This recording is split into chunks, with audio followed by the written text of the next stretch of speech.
SS وسطی امریکہ، جسے سونے کا جہاز بھی کہا جاتا ہے، سمندری تاریخ میں ایک اہم مقام رکھتا ہے جو خوشحالی کے وعدے اور سمندر کے خطرے دونوں کو مجسم بناتا۔ 1850 کی دہائی میں تعمیر کیا گیا، اس سائڈ وہیل اسٹمر نے کیلیفورنیا گولڈ رش میں ایک اہم کردار ادا کیا، جو خوش قسمتی کے متلاشیوں اور ان کے قیمتی سامان کو مشرقی ریاستہائے متحدہ اور بڑھتے ہوئے مغربی ساحل کے درمیان لے جاتا ہے۔ تاہم، اس کی قسمت نے ایک المناک موڑ لیا جب یہ 1857 میں کیرولینس کے ساحل پر ایک سمندری طوفان کے دوران ڈوب گیا، اس کے ساتھ سونے اور چاندی کا ایک بڑا خزانہ اور 400 سے زیادہ جانیں گئیں۔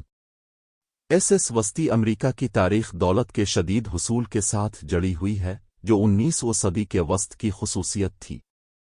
جیسے جیسے ہزاروں لوگ سونے کی تلاش میں کیلیفورنیا پہنچے، تیز اور زیادہ قابل اعتماد نقل و حمل کی مانگ میں اضافہ ہوا۔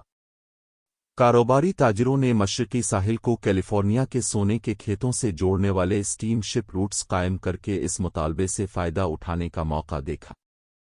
ان جہازوں میں SS سینٹرل امریکہ بھی تھا، جسے 1853 میں SS جارج لا کے نام سے لانچ کیا گیا۔ اپنے وقت کے لیے جدید ترین ٹیکنالوجی سے لیس، جس میں ایک طاقتور بھاپ کے انجن اور پرتعیش رہائش شامل ہیں، SS وسطی امریکہ نے بحر اوقیانوس پر چلنے والے بہترین جہازوں میں سے ایک کے طور پر تیزی سے شہرت حاصل کی۔ نیو یارک اور سان فرانسسکو کے درمیان اس کی باقاعدہ سروس نے اسے بین البراعظمی نقل و حمل کے نیٹ ورک میں ایک اہم لنک بنا دیا ہے، جس سے دونوں ساحلوں کے درمیان لوگوں اور سامان کی آمد و رفت میں آسانی ہوگی۔ تاہم، 9 ستمبر 1857 کو جہاز کی قسمت نے ایک المناک موڑ لیا جب اسے شمالی کیرولائنا کے کیپ ہیٹراس کے ساحل پر ایک طاقتور سمندری طوفان کا سامنا کرنا پڑا۔ اپنے تجربہ کار عملے کی کوششوں کے باوجود وسطی امریکہ طوفان کا مقابلہ کرنے میں ناکام رہا اور اس نے تیزی سے پانی کو اپنی لپیٹ میں لینا شروع کر دیا۔ جیسے جیسے صورتحال تیزی سے سنگین ہوتی گئی، کیپٹن ولیم لیوس نے جہاز چھوڑنے کا مشکل فیصلہ کیا، مسافروں اور عملے کو لائف بوٹس میں نکالنے کا حکم دیا۔ جہاز کے قائم ہوتے ہی جو منظر سامنے آیا وہ افراتفری اور مایوسی کا تھا۔ بلند لہروں اور چیخنے والی ہواؤں کے درمیان، مسافر اور عملے کے ارکان بچاؤ کی امید میں لائف بوٹس دیسی ساختہ رافٹ سے چمٹے رہے۔ افسوسناک طور پر، بہت سے لوگوں کے لیے، وہ بچاؤ کبھی نہیں آیا۔ جیسے ہی طوفان برپا ہوا، وسطی امریکہ لہروں کے نیچے پھسل گیا، جس نے نہ صرف جہاز میں سوار سینکڑوں لوگوں کی جانیں لے لیں بلکہ سونے اور چاندی کے سکوں، سلاخوں اور انگوٹوں کی دولت بھی لے لی۔ تباہی کے بعد، ڈوبنے کی خبر نے پورے امریکہ میں صدمے کی لہر بھیج دی۔ جان و مال کا نقصان حیران کن تھا، اور اس واقعے کے بہت دور رس نتائج تھے۔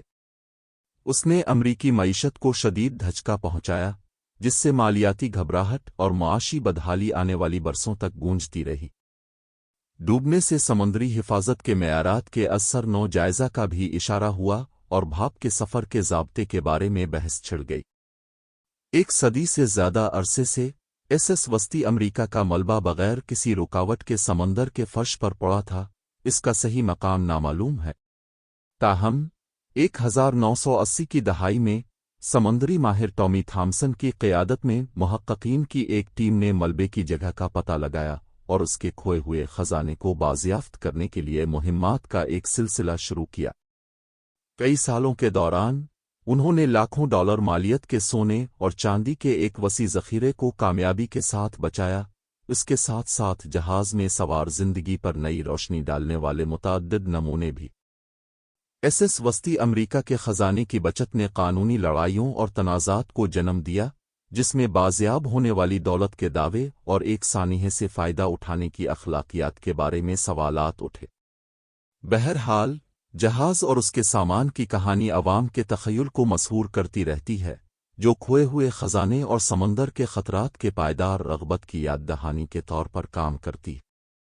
آخر میں، SS وسطی امریکہ 19ویں صدی کی سمندری دنیا کی امیدوں اور خطرات دونوں کی ایک پرجوش علامت کے طور پر کھڑا ہے۔ کیلیفورنیا گولڈ رش میں اس کے کردار سے لے کر اس کے المناک ڈوبنے اور حتمی طور پر دوبارہ دریافت تک، جہاز کی کہانی ایڈونچر، المیہ اور چھٹکارے میں سے ایک ہے۔ اگرچہ اس کا آخری سفر تباہی میں ختم ہوا، لیکن اس وسطی امریکہ کی میراث زندہ ہے، جو ہمیں بلند سمندروں پر خوش قسمتی کا پیچھا کرنے کی انسانی قیمت کی یاد دلاتی ہے۔